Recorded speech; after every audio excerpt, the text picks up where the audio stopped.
சுற்றி சூழல் விழிப்புணர்வு செய்திகள்.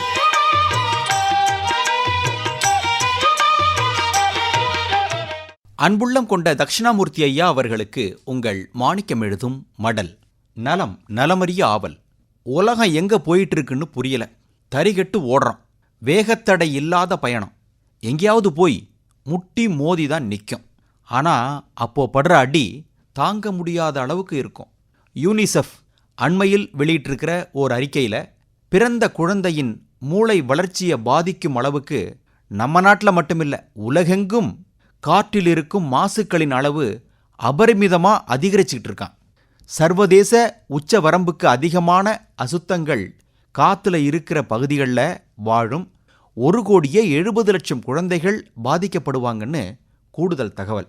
மனிதன் எவ்வளவு சுயநலனோடு வாழுறான் பார்த்தீங்களா? தான் மட்டும் நல்லபடியாக இருக்கணும், தான் வாழும் சூழல் மகிழ்ச்சியானதாக இருக்கணும். தன்னுடைய சந்ததியினர், தன்னை சுற்றி வாழும் ஜீவன்கள் பற்றி எந்த அக்கறையுமே இல்லாமல் இருக்கிறானே.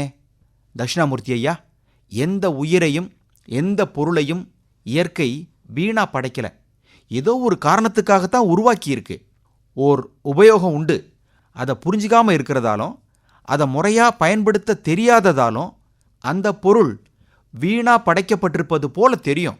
குறிப்பாக மூலிகை செடிகளை இப்படி நினைப்பாங்க. நம்ம நாடு மூலிகைகளின் தாயகம்னு அழைக்கப்படுது. தடுக்கி விழுந்தா ஏதாவது ஒரு மூலிகை மேலத்தான் விழுவோம். அப்படியாப்பட்ட அரிய செல்வங்களை இப்போ இழக்கிறோம். இதற்கு பதிலாக என்ன செய்கிறோம்? நமக்கு வேண்டாதவற்றை உள்ளிழுத்துக்கிட்டு இருக்கிறோம். கேட்டால் இது வளர்ச்சிங்கிறோம். வாகன புகை, ஆலை புகை, புழுதி போன்றவை நுண்ணிய துகள்களாக மாறி காத்துல பரவுது. இவற்றை சுவாசிக்கிற குழந்தைகளின் நிலைமை என்னாகுது? மூளைத்திறன் பாதிக்கப்படுது. அடுத்தபடியாக என்னாகும்? அந்த குழந்தைகளின் அறிவு வளர்ச்சி குறையுது.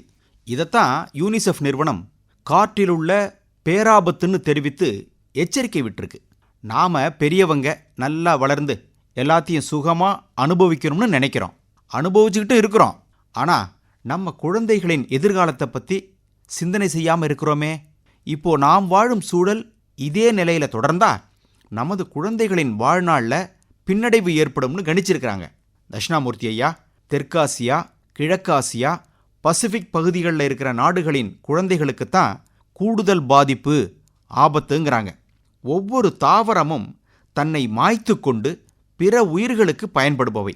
எல்லா உயிர்களையும் நான் மட்டுமே காப்பாற்றும் வரம் தா, வரம் தா அப்படின்னு கேட்டு வரம் பெற்றதால் தான் தாவரம் என்ற பெயர் வந்துச்சான்.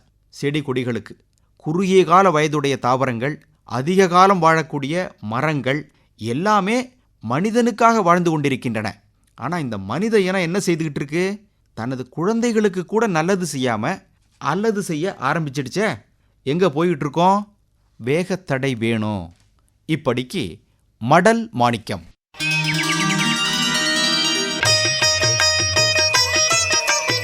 நம்மை சுற்றி சூழல் விழிப்புணர்வு செய்திகள் கேட்டீர்கள்.